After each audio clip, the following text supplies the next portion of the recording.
Sir, एक silent performer और एक grass root worker JP Nadda, sir उनका भी काफ़ी एक्टिव रोल था अभी चुनाव में। आप किस तरह से इसको देखते हैं और उनके नए लुक को क्या आपने नोटिस किया? देखिए, दो बातें इसमें जो मैंने आपसे कहा, he is a lucky charm for BJP. और जब से आए बीजेपी अधिकांश चुनाव जीत गई है। अगर पार्टी प्रेसिडेंट के रूप में देखा जाए तो उनकी स्ट्राइक रेट जो है अब तक जितने पार्टी प्रेसिडेंट हुई हैं उन सबसे ज़्यादा है।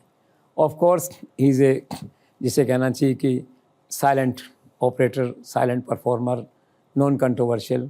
और इस चुनाव में उनका रोल ये था कि जो संगठन के लोग हैं, पार्टी कार्यकर्ता हैं, जो चुनाव में गए हैं, उनको समय पे सब चीज़ें, उनकी ज़रूरतें पूरी हैं कि नहीं, बहुत बड़ा काम होता है कि उस सारे काम को उनके नेतृत्व में बहुत अच्छे से हुआ।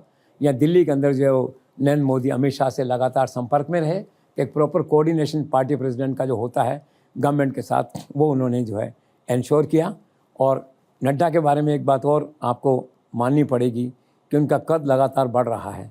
आश्चर्य की बात है कि उनका कार्यकाल ख़त्म होने के कगार पे है, लेकिन उनकी रेलेवेंस, उनका रिकॉग्निशन, उनका कंट्रीब्यूशन कॉन्ट्ररी और आगे बढ़ रहा है। मैं ऐसा मानता हूं कि आज पीएमओ का जो डिसीजन मेकिंग प्रोसेस है, अमित शाह का डिसीजन मेकिंग प्रोसेस है, उसमें नड्डा जो है एक कंपलसरी पार्टी है, उसमें एक, उसमें जो है ना वो एक उसका अंग है उस सिस्टम का। तो what a nice coordination between all the three. इसलिए मैंने सुना है कि नरेंद्र मोदी ये चाहते हैं कि नड्डा जी रह जाएं तो अच्छा, इतना अच्छा चल रहा है, नया अध्यक्ष आएगा फिर कैसे क्या होगा, कैसे नहीं देखेंगे। तो शायद पार्टी कॉन्स्टिट्यूशन को खंगाला जा रहा है कि क्या एक और कार्यकाल नड्डा जी को दिया जा सकता है या नहीं।